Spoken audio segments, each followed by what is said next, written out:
Welcome to Have You Read It, the channel where we bring books to life, one summary at a time. Today we're exploring Onward, How Starbucks Fought for Its Life Without Losing Its Soul, by Howard Schultz. This isn't just a business book. It's a deeply personal story of love, pain, courage, and the unwavering belief in a vision. It's a story about how Starbucks, a global icon, faced a near-death experience and fought its way back to not only survive but thrive, without sacrificing the values at its core. Schultz's story begins long before the crisis, back in 1982, when he first joined Starbucks, not as the CEO we know him as today, but as the head of marketing. A trip to Italy in 1983 changed everything. He was captivated by the Milanese coffee culture, the craftsmanship of the baristas, the sense of community fostered in the espresso bars. He envisioned bringing that romance and theater to America, but his bosses weren't convinced. Undeterred, Schultz left Starbucks to start his own coffee company, Il Giornale, modeling it after the Italian espresso bars he adored. Just 16 months later, fate intervened, and Schultz had the opportunity to buy Starbucks, merging it with Il Giornale and setting out to build a national brand. He wasn't just selling coffee. He was selling an experience, a third place between work and home where people could connect. Fast forward to 2000. Starbucks was thriving, a global success story. Schultz, feeling a bit restless, stepped down as CEO to focus on global strategy. The company continued to expand under Orrin Smith, then Jim Donald, but something was shifting. In 2006, Schultz began to feel a growing unease. The relentless focus on growth, he sensed, was eroding the Starbucks experience.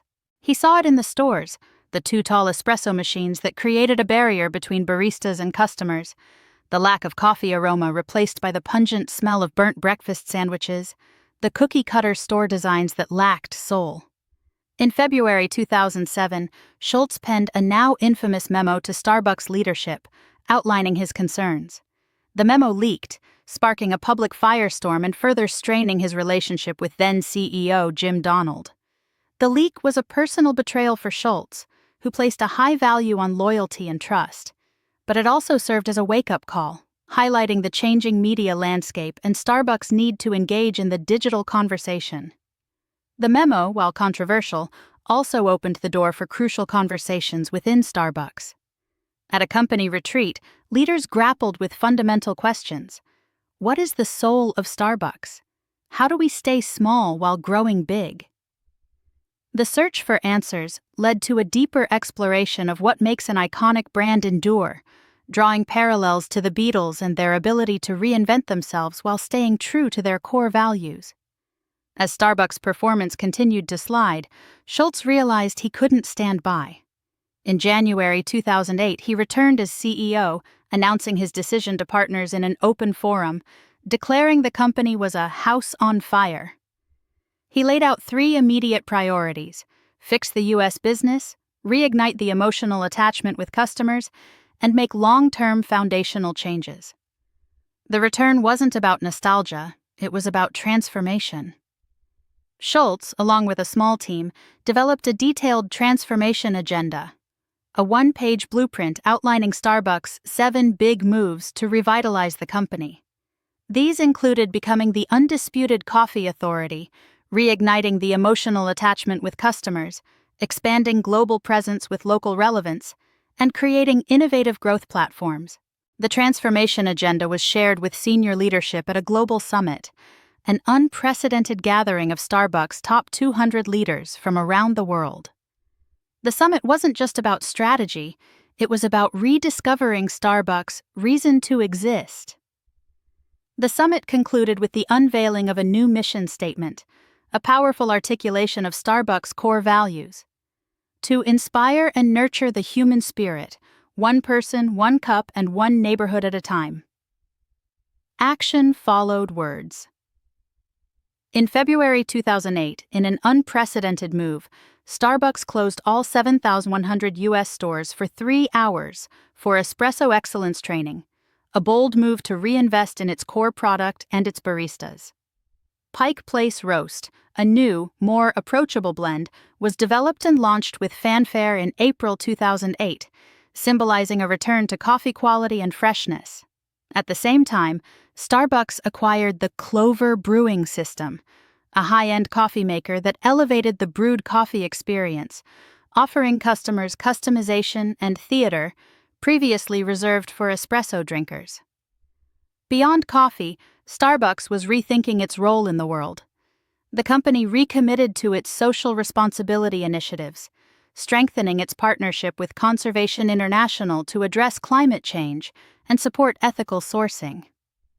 Schultz's personal belief in benevolence extended to Starbucks partners. Despite the financial crisis, the company maintained its healthcare benefits, a decision Schultz refused to budge on even when pressured by investors.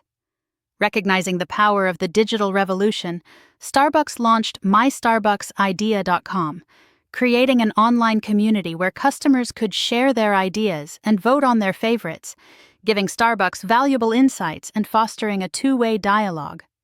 2008 wasn't all triumphs. Sorbetto, a frozen beverage Schultz had high hopes for, failed to take off due to logistical challenges and a mismatch with the growing consumer interest in health and wellness. The experience reinforced a crucial lesson: there are no silver bullets in business. Transformation is a process, not an event. As the global financial crisis deepened in the fall of 2008, Starbucks was forced to make painful decisions. Hundreds of underperforming stores were closed, and thousands of non-store positions were eliminated. These decisions, while necessary, took a toll on morale and sparked criticism from within and without. Schultz addressed partners directly in open forums, acknowledging the pain and reaffirming his commitment to the long-term health of the company. Even amidst the crisis, Starbucks found opportunities to connect with customers and its values. The company launched a powerful, low-cost ad campaign encouraging voter participation, offering a free cup of coffee to anyone who voted. The campaign, a brand spark, resonated with customers and reminded partners of Starbucks' commitment to community. The board of directors, recognizing the severity of the situation, pushed Schultz and his team to develop Plan B, a deeper dive into cost-cutting and operational efficiencies. This wasn't just about saving money, it was about building a sustainable economic model for the future. In October 2008, Starbucks hosted a leadership conference in New Orleans, a city still recovering from Hurricane Katrina. The conference became a galvanizing moment for the company. Partners volunteered thousands of hours rebuilding the city, reconnecting with Starbucks' values, and reminding themselves of the power of human connection. The conference concluded with a surprise appearance by Bono, announcing a partnership with Red to support the fight against AIDS in Africa, and the unveiling of new laptops for all store managers. The tide began to turn in 2009. VIA, Starbucks Instant Coffee, was launched nationally, defying skeptics and exceeding expectations. The success of VIA wasn't just about sales, it was a testament to Starbucks' ability to innovate and create a new category. Starbucks' digital strategy continued to evolve, connecting the dots between the physical and virtual worlds. The company leveraged its vast Wi-Fi network to create the Starbucks Digital Network, offering customers free access to premium content and further enhancing the in-store experience. Arthur Rubenfeld, Starbucks' former head of store development, returned to the company, reimagining store designs with a focus on sustainability and local relevance.